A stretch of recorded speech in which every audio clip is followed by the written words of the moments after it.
You know that feeling? You've laid out all the facts, written a solid, informative essay, Yeah. and then bam, the assignment changes. Now make an argument.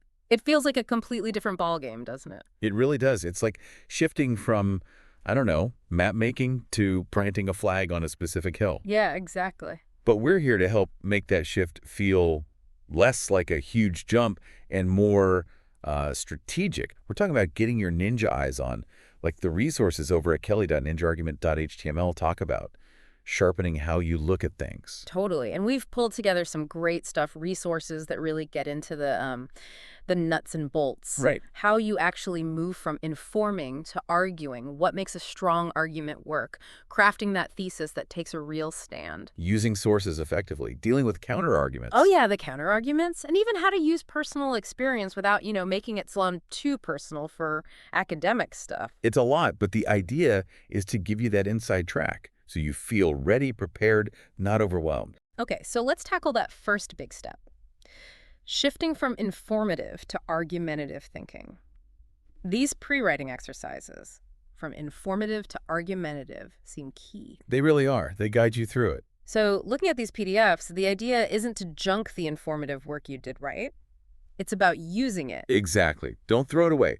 The exercise basically asks you to look back at the different perspectives you covered. And then the crucial bit, figure out which one you actually find most convincing. And maybe more importantly, why? What's the reasoning? So it's more than just picking a side at random. It's grounded in the understanding you've already built up. Right. The pre-writing pushes you, find the evidence in your existing sources that already supports that viewpoint you lean toward. And then it makes you think ahead. Yeah. What would someone who disagrees say? Right. What are the weak spots? The counter-arguments. Okay, that's where the switch really happens, isn't it? You go from just showing views to actually evaluating them, weighing them. Yes. And that naturally leads you to building that core statement. After looking at all these perspectives on wherever your topic is, I believe this position because reason 1, reason 2, and maybe reason 3. That feels really practical. It forces you to state the belief and the main pillars supporting it. Like you said, the skeleton of the argument. Precisely.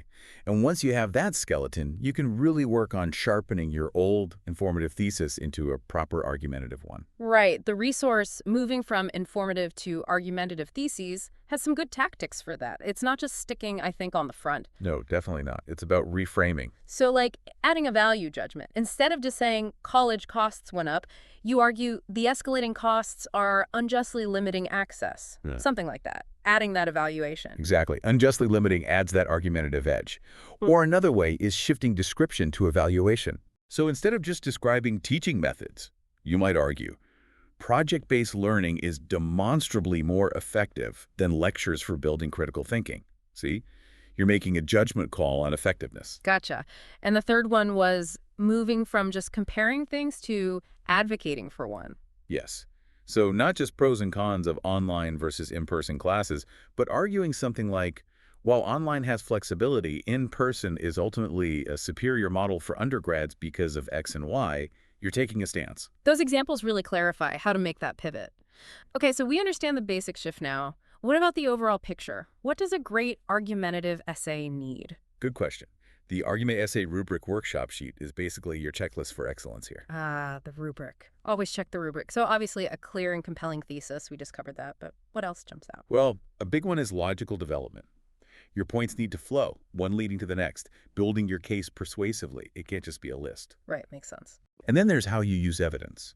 Seamless integration and sophisticated analysis. It's not enough to just quote something. You have to explain why it matters, how it supports your point, like showing your work. Exactly. Show your work. The rubric also hits on things like effective transitions, the signposts for your reader, and well-built paragraphs, clear topic sentences, solid conclusions for each paragraph. And the main conclusion needs to do more than just summarize, right? It says, synthesizes arguments and provides thoughtful implications. So bigger picture thinking at the end. Yes. And don't forget the more stylistic points. Maintaining an academic tone, precise word choice, varied sentences so it's not monotonous, and of course, the formatting. APA in this case. It's a whole package. And that other guide, the A Guide to Rhetoric, mentions avoiding repetition too. Make sure each point actually adds something new. Crucial. It needs to build. So yeah, it's not just strong points, it's how they're all connected and structured. Okay, let's zoom back in on that foundation then. The thesis, or the claim. Right. The claim, as the Guide to Rhetoric calls it, it's your main stance, the thing you're setting out to defend with logic and evidence. Needs to be debatable, something people could reasonably disagree on. And there are different kinds of claims you can make, aren't there? Yes, understanding the types helps. The guides mention claims of policy, arguing we should do something. Like we should implement universal basic income. Exactly. Then claims of value, arguing something is good or bad, right or wrong. Streaming services offer better value than traditional cable, maybe. Yep, that works. There are also claims of definition, arguing about what something is. And claims of cause-effect, arguing one thing leads to another. Often they overlap a bit. Okay, that makes sense. So you've got your claim. Now you need the backup, the sources and evidence. Absolutely critical. The Guide to Rhetoric is clear. Evidence supports your argument, and it must be valid and credible. And it doesn't always have to be super formal academic journal articles, right? The transcript mentioned a mix can be good. Sometimes, yes, a thoughtful mix. But the key is how you use whatever you find. Is it accurate? Is there enough of its sufficiency? Is it actually relevant to your specific point? And variety, you mentioned variety. Yes, drawing from different places strengthens the argument. But maybe the most important thing the transcript stressed was explaining the connection. Ah, right. Don't just assume the reader sees how the quote proves your point. Spell it out. Spell it out. That's the analysis part. And the transcript also had a good caution about the word proofs. Oh, yeah. In academic arguments, especially outside of, say, mathematics, we're usually dealing with strong likelihoods, trends, interpretations supported by evidence, not absolute final proof. So maybe use words like suggests, indicates, supports the idea that. Good tip. Keep it nuanced. And evidence isn't just random facts either. No, it's about how you use those facts, those quotes, that data, specifically to support your argument. It's strategic. Okay. And the type of evidence might change depending on the subject, like English versus biology. Definitely.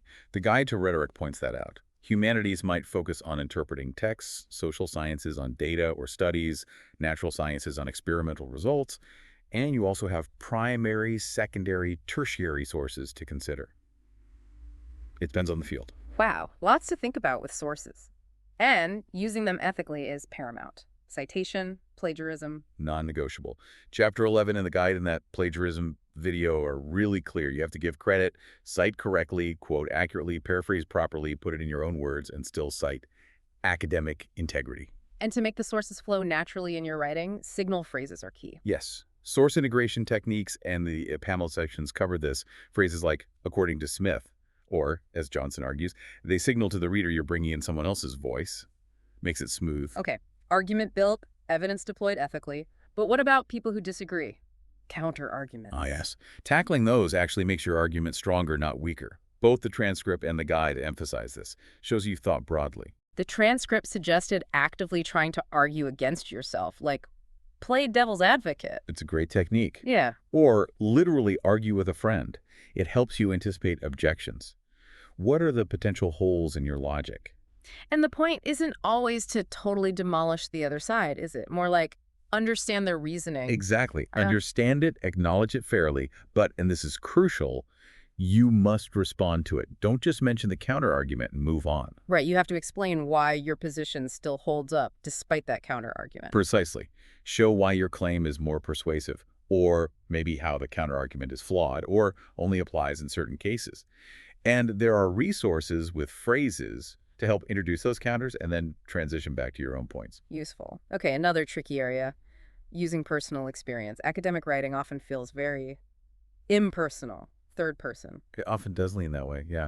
But resources like using personal experience in academic arguments suggest it can be done effectively, strategically. How do you do that without sounding like you're just writing a diary entry? It's about transformation. You move from this happened to me to something more analytical. Maybe you generalize, my experience reflects a broader trend.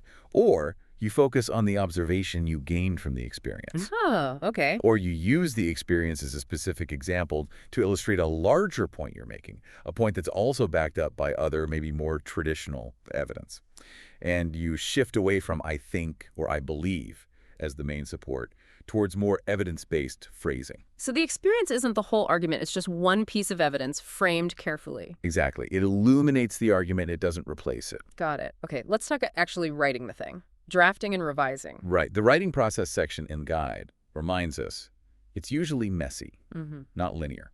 You might draft, then rethink, then research more, then revise. It's recursive. Back and forth. And rule number 1 is always understand the assignment and the rubric. Right. Absolutely. Know the target before you start shooting. That's section 3.3 in the guide. And revision is way more than spell checking. It's about feedback, looking back at the assignment goals, maybe digging back into your sources to strengthen things. Yes, section 3.5 covers that. And peer review, getting another set of eyes on it, can be invaluable. Section 3.6. Fresh perspectives and little tricks like reading your draft out loud, that helps catch awkward bits. Definitely helps. Section 3.7 mentions that.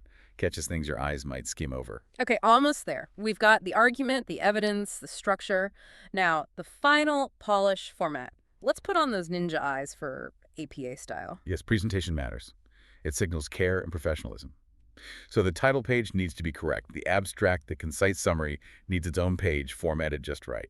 Purdue OWL is great for this, as is section 12.5 in the guide. And headings within the paper, level 1, level 2, need to get those right too. Yep, they structure the paper visually. And then the citations within the text, the parenthetical ones, or using signal phrases. Section 12.6 covers that. Accuracy is key. And the references page. Starts on a new page, specific format, hanging indents. Section 12.7. Looks complicated, but just needs careful attention. It does. And the simple things, like double spacing the entire document, as the final editing checklist reminds us. Every page, including references. So wrapping this all up, moving from informative to argumentative writing is a big shift. It's about taking a stand, building that clear thesis. Supporting it with solid, well-explained evidence, dealing smartly with counter-arguments, maybe weaving in personal experience carefully. And then drafting, revising, and polishing it all, paying close attention to the required format like APA. It's definitely a step up in complexity, but the skills you build, critical thinking, persuasive communication, they're incredibly valuable, far beyond just writing essays. Totally agree. It really changes how you engage with information. So maybe a final thought for you listening.